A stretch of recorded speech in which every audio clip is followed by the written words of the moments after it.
Patricio, ¿qué tal? ¿Cómo te va? Buenas tardes, Mabel Traver te saluda, ¿cómo va? Muy bien. En buena hora, me parece genial, que cuando uno dice muy bien, eso ya es una parte buena y positiva. Contame y contanos, por favor, ¿qué demandas hay en las comunidades rurales? ¿Qué es lo que están necesitando? ¿En qué áreas se encuentran específicamente o se lleva adelante toda esta tarea que está, dentro de otras cosas, debajo de tu paraguas? Sí, por un lado uno cuando dice muy bien es porque las cosas básicas para la vida de uno y su familia están bien, pero Sí. Obviamente la situación no es así para la mayor parte de la gente y No. hay una situación muy compleja, sobre todo cuando hablamos de comunidades rurales. Creo que vale la pena dedicar un segundo a contar un poquito qué es la red Comunidades Rurales. Yo soy Me parece miembro bárbaro, dale. de esta organización que tiene por objetivo acompañar procesos para mejorar las condiciones de vida en comunidades rurales, en los lugares donde la situación es de mayor vulnerabilidad, es desde el punto de vista social y ambiental mucho más crítica. Y ya yendo directo al tema que nos ocupa, que es esta gran crisis que hay, Sí. Imaginen que si en la ciudad tenemos dificultades, lo que pasa actualmente en cada una de estas comunidades rurales, sobre todo que tienen altísimos porcentajes de necesidades básicas insatisfechas, que perdieron conexión con los proveedores habituales de alimentos, de agua, de un montón de cuestiones esenciales para la vida. Entonces, la situación ya de pobreza crónica que había en muchas de estas comunidades, sobre todo cuando hablamos de un gran número de comunidades rurales. Discúlpame, Patricio, cuando Sí. cuando vos mencionás de comunidades, geográficamente, como para poder ubicarnos dentro de lo que es el mapa y el área de cabotaje de la República Argentina, ¿de qué zonas estamos hablando o dónde están centrados en este momento? Sí, cuando se habla de población rural, uno se refiere a nivel estadístico a poblaciones de menos de 2.000 habitantes. Ajá, Por bien. supuesto, eso no es parejo en la distribución en el país. Hay más población rural en las provincias del norte, tanto población rural agrupada como dispersa, que son las dos formas de definirla. Y las condiciones, digamos, de calidad de vida y de necesidades básicas insatisfechas, a nivel rural también se distribuyen de forma distinta, pero podemos decir que en el NEA y en el NOA del país, o sea, todo el norte, hay mucha población rural en situación crítica. Y es ahí donde hay también mayor diversidad de comunidades aborígenes, que generalmente tienen índices de pobreza mucho más altos que los otros.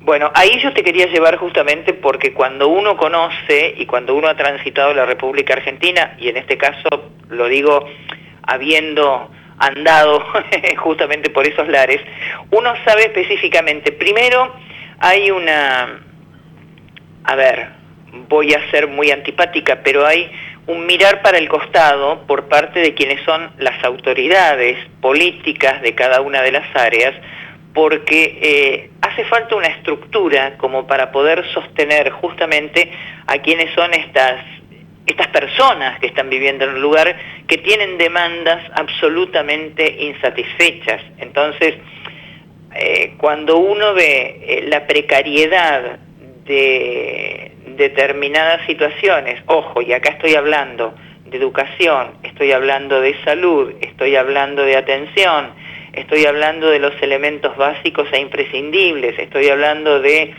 la distribución de agua potable, uno puede empezar a hacer un pergamino de demandas con el medio. O sea, por eso cuando vos mencionaste, yo ahí quería apuntar con una cuestión que está relacionada, por ejemplo, el NOA y el NEA, que son con muchísima afluencia de comunidades aborígenes específicamente, que además tienen una conducta y una característica muy particular y las autoridades tienen que estar conscientes de eso, ¿no?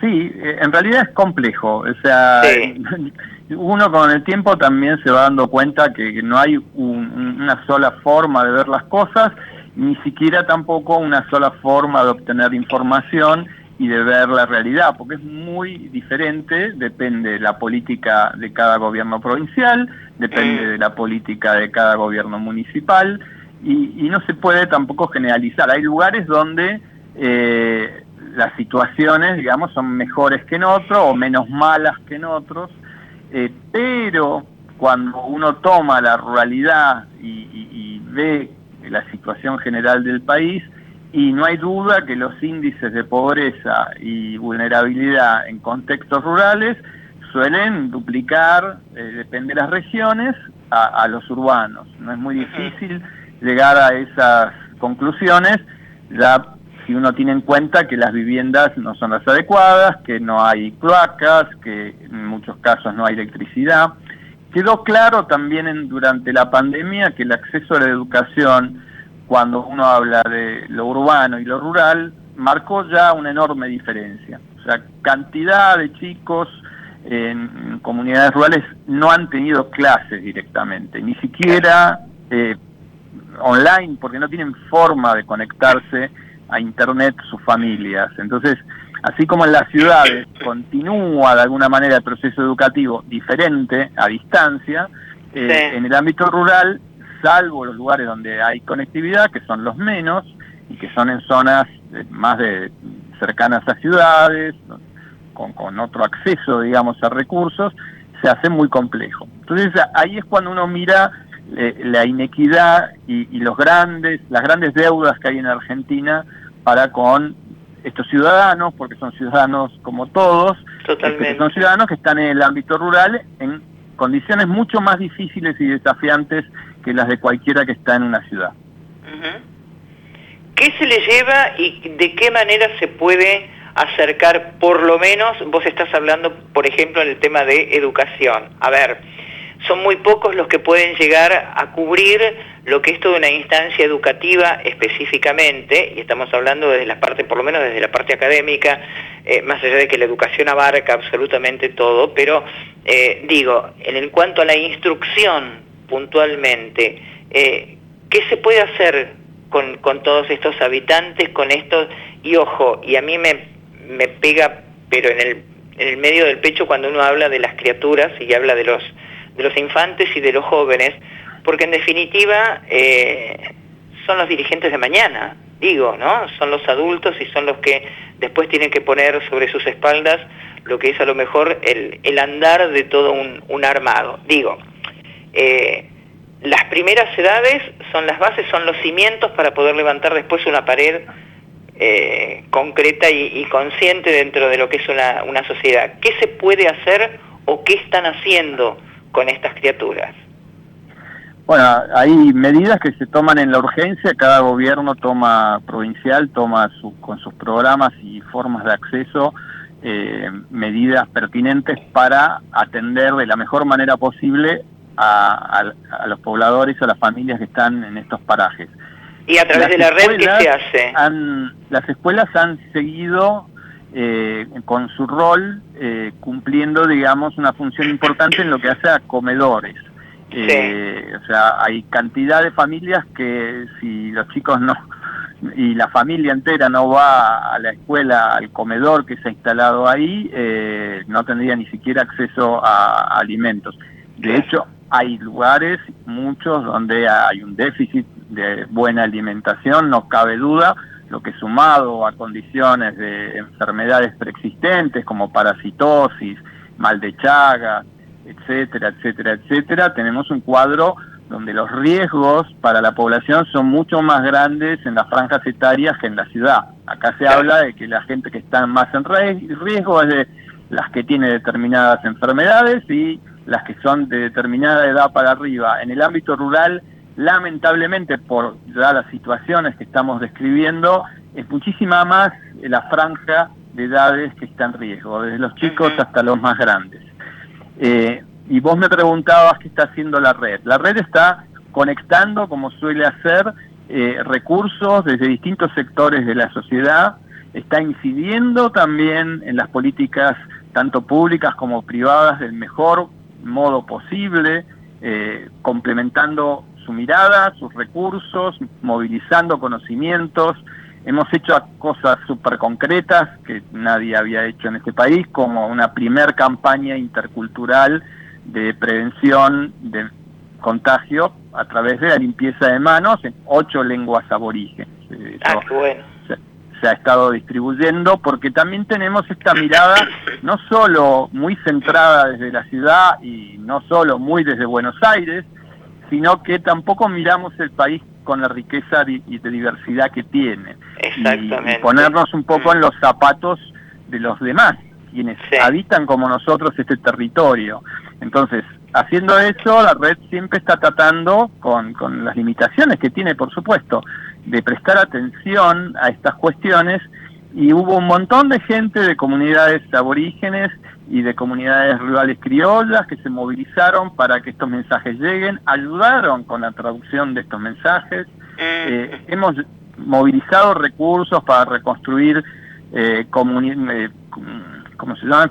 Comedores comunitarios que fueron destruidos por una tormenta en Misiones. Estamos participando en un espacio de articulación público-privada donde están Naciones Unidas, el Ministerio de Desarrollo Social y referentes de la sociedad civil. Estamos armando proyectos teniendo en cuenta esta crisis tan distinta también en algún sentido, un banco de proyectos comunitarios. Estamos generando, digamos, también acciones concretas con docentes rurales a través de becas de capacitación para educación a distancia. O sea, no damos abasto con la cantidad de cuestiones que hay que abordar, pero justamente la esencia de la red es darse cuenta que los recursos y capacidades están dispersos en distintos sectores de la sociedad, y lo que tenemos que tratar como argentinos de lograr es que se utilicen mejor esos recursos, tanto económicos como conocimientos, contactos, experiencias, recursos de otro tipo. Entonces eso es lo que hace la red, y todo el tiempo estamos tratando de aprender. Y aprendemos mucho también de las comunidades, porque tienen mucho para enseñarnos, tienen una capacidad de resiliencia asombrosa. Uno escucha cantidad de quejas en las ciudades de gente que está con problemas porque todos estamos pasando una situación muy incómoda, atípica, y el mundo está muy complicado. Pero lo que quiero decir con esto es que también hay que ver quiénes están en peor situación y cómo los ayudamos, porque les puedo asegurar que las situaciones son críticas en muchísimos lugares, y a veces uno se queja de cosas que son bastante nimias en comparación. Ahora, hay algo que también me gustaría que vos lo plantearas y que por supuesto que se conozca, más allá que uno muchas veces lo ha visto y al tener la posibilidad de recorrer determinados lugares, hay que hacer todo un trabajo muy exhaustivo, sobre todo, primero porque quien llega a un lugar determinado tiene que, y entre comillas, ganarse la confianza del local, porque además, lamentablemente, a través de lo que han sido las décadas y décadas en nuestro país específicamente, no son comunidades que han sido siempre atendidas dentro de determinada estructura específicamente. Entonces, lo primero que tienden a hacer es retraerse y ponerse como a la defensiva. Entonces uno tiene que empezar, y esto lo he visto y charlando también con muchísima gente, sobre todo en trabajo y en tarea, en comunidades más apartadas, primero hay que ganarse la confianza, hay que empezar a entender lo que son los códigos de cada uno de los lugares, como para poder adecuar las instancias y llegar con el propósito que uno tiene ahí en el medio. O sea, ¿podés contarnos algo al respecto de eso? Sí, podríamos hablar horas. Vamos a tratar de ser sintéticos. Primero y fundamental, yo señalaba que tenemos mucho para aprender de las comunidades. Lo que es el acceso a derechos es algo fundamental. Y lo primero que tenemos que mirar es dónde no hay acceso a derechos, donde las personas, la familia, la comunidad no accede a los derechos que tiene. Entonces ya desde ahí nos plantamos diferente en lo que es la situación y cómo interactuamos con esas personas. Lo que hay que sembrar son oportunidades para acceder al uso y el ejercer los derechos. Lo primero que tenemos que hacer y preocuparnos todos es que los demás puedan acceder a los derechos básicos, a la educación, a la salud, al trabajo, a la vivienda. Entonces, la primera mirada tiene que ser desde ese lado. ¿Cómo creamos las condiciones para que los hijos de estas familias tengan las mismas posibilidades que tienen nuestros hijos?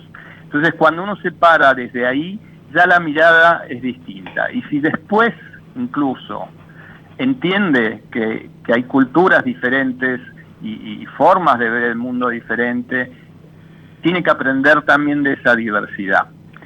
Porque por más buena intención que haya y por más corazón solidario, lo digo con enorme cariño, porque la ayuda siempre es fundamental y la solidaridad es una palabra que hoy hay que subrayarla varias veces, tiene que ir también al lado de otra palabra que es empoderar. Lo que tenemos que generar son capacidades para salir adelante y en realidad eso se genera desde la misma comunidad, escuchando, atendiendo, generando los escenarios para que puedan acceder.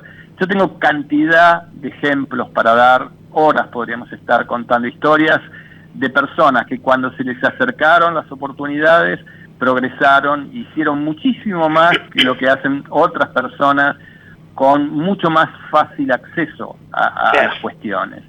Entonces, eso es lo que tenemos que replicar, eso es lo que tenemos que contagiar, ese espíritu, esa forma de acompañar los procesos. Y eso es fundamental. Y cuando uno logra, digamos, acercar esas oportunidades y sobre todo acompañar, una palabra que es escuchar, prestar atención, acompañar, acercar la posibilidad de ejercer los derechos, la realidad cambia en una generación. Yo he visto cómo gente que estaba en situación de pobreza extrema, de una generación a otra, ha logrado salir de esa situación. Y es muy difícil salir de una pobreza extrema.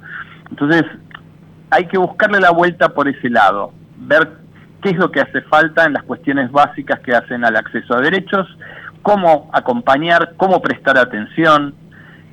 Y aparte el acceder a derechos es también saber que uno puede ejercer esos derechos y eso automáticamente marca cuáles son las obligaciones de los estados, ya sean municipales, provinciales, nacionales.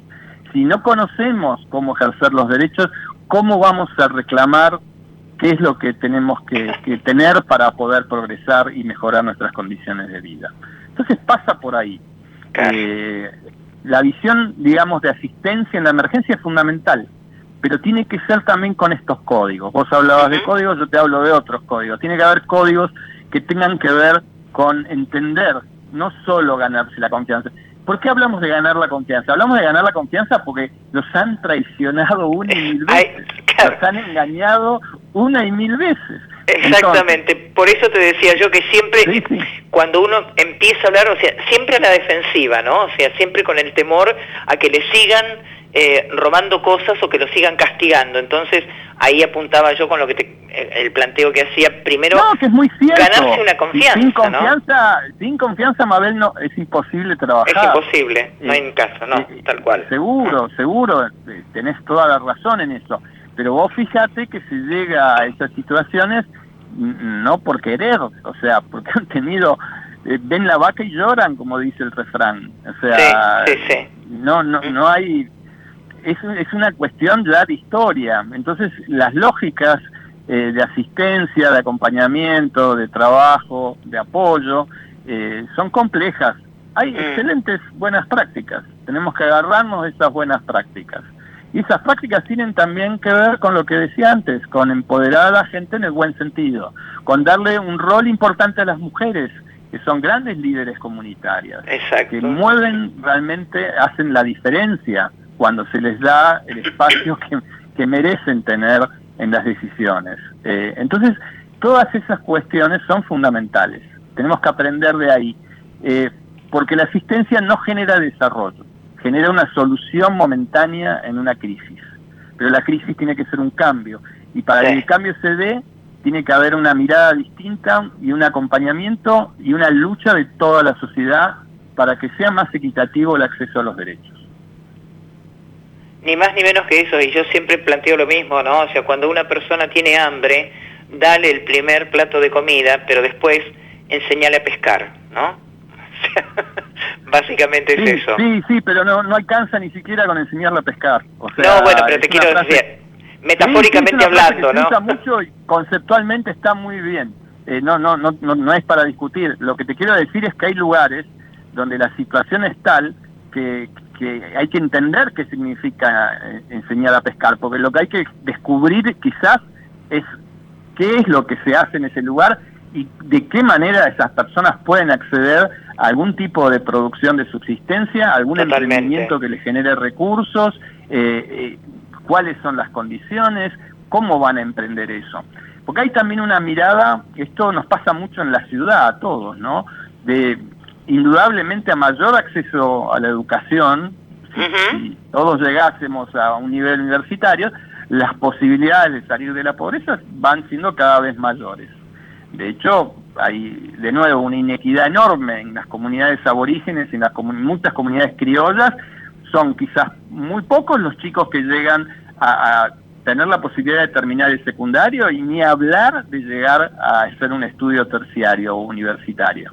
Totalmente. Entonces, lo que tenemos que ver también es que no todo pasa por lo lineal, que no todos van a poder llegar a hacer la universidad, que la universidad no alcanza, porque la educación incluso hoy nos da ciertas herramientas, pero el mundo nos está demostrando que se necesitan otras también.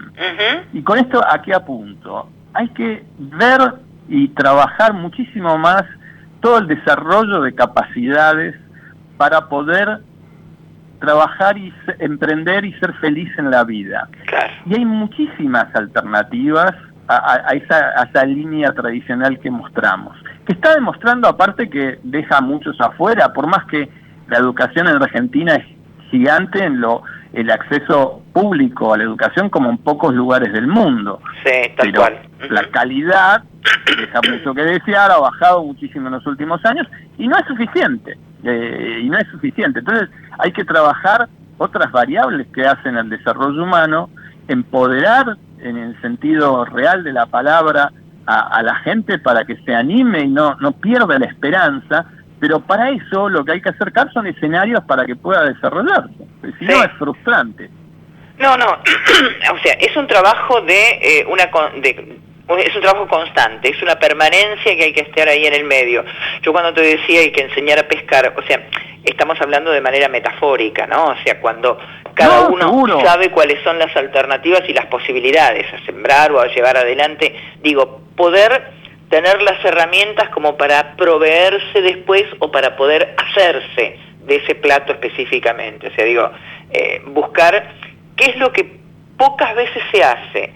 O sea, muchas veces se piensa que dando la solución en el momento ya está arreglada la historia, cuando en realidad no es así. O sea, mira, te voy a contar una anécdota que es interesante. Una vez en una de las visitas que hicimos hace ya 10 años a comunidades wichí del noroeste de Formosa, un grupo de familias y sobre todo jóvenes con los que estábamos nos decían, nos encanta que vengan ustedes. ¿Y por qué? Porque realmente no habíamos llevado nada, por decirlo de alguna manera. Habíamos conversado sobre las situaciones que tenían, habíamos intercambiado ideas sobre qué estaba pasando en el lugar, en la comunidad, con mucha humildad y escuchando y aprendiendo. No, nos decían, porque mucha gente viene, deja las bolsas acá y se va. Y ustedes vienen, se quedan, interactúan con nosotros, intercambiamos, compartimos la comida, dormimos en los mismos lugares, y eso genera eso que vos hablabas de confianza. Y la confianza es clave para abrir la posibilidad de intercambio y de desarrollo más amplio, de, como decimos nosotros en la red, de usar la inteligencia comunitaria, o sea, pensar juntos cómo vamos a mejorar las condiciones y qué le toca a cada uno hacer o cómo puede usar sus dones, capital, conocimientos, para hacer que eso funcione, para hacer que esa inteligencia comunitaria tenga mejores efectos. Eso es clave, y aprendimos muchísimo de los intercambios con muchas culturas distintas y con grupos también que no son aborígenes, pero que tienen aspectos culturales valiosísimos en distintos lugares. He visitado Me parece sensacional y por eso, Patricio, yo quería charlar contigo y para dar a conocer justamente todo lo que son estas instancias, que también son estrategias que suman parte del accionar a la vida, ¿no? Seguro, y te agradezco el espacio en el sentido de que creo que tenemos que invitar a todos a mirar con ojos y bien abiertos, escuchar con mucha atención y ver de qué manera logramos bajar esta gran brecha que hay de inequidad, cómo damos más oportunidades, qué puede hacer cada uno, cómo miramos al otro sin prejuicios tremendos. Los niveles de segregación que hay son muy grandes en todo sentido, social, cultural. Yo me cruzo con gente cada tanto y dice, no, pero son todos vagos. Y no son todos vagos. Está lleno de vagos en las ciudades, está lleno de vagos. O sea, es relativo eso, no se puede hablar así. Depende de tantas cosas. Y hay tantas historias lindas para compartir de esfuerzo, de resiliencia, de ejemplo, de vida, de sacrificio, que bueno, cerraría con eso de mi parte. O sea, tener esa imagen de gente que tiene que enfrentar un montón de problemas re complejos, que se le mueren la gente cercana más allá de una pandemia y no puede lograr hacer nada. Agarrémonos de esa fuerza y cinchemos juntos en la sociedad para realmente cambiar esas cosas. No tanto estar todo el tiempo quejándonos, sino manos a la obra, a ver qué podemos hacer cada uno desde su lugar. El rol de los medios es importantísimo, así que vos acá dando espacio a que podamos hablar de esto, te lo agradezco en nombre de un montón de gente que no tiene quizás la posibilidad de hacer llegar su voz. Uno trata de ser lo mejor posible un intérprete, pero gracias y quedamos a disposición para lo que crean conveniente. Seguiremos charlando, Patricio, y bueno, felicitaciones por todo lo que están haciendo, un abrazo enorme. No, gracias. Quizás para la gente que quiera escucharnos, hay una forma muy concreta, los que tengan internet, de conectarse y de ver qué hacemos, que es bueno entender qué hacemos en detalle, y es www.comunidadesrurales.org. Ahí van a encontrar con mucho detalle quiénes somos los que le damos vida a la red, cuáles son las acciones que desarrollamos, qué resultados hemos logrado y qué desafíos hay. Así que gracias. No, a vos, un abrazo enorme, y además esta nota queda, por supuesto, en la página de la radio y a través de estrategias que suman en la página de YouTube, también en Facebook, en Instagram, absolutamente todo. Te mando un abrazo enorme, Patricio, gracias. Bueno, no, muchas gracias a ustedes. Hasta luego. Hasta luego. Era Patricio Sutton, el director ejecutivo de Red de Comunidades Rurales, aquí en Ecomedios.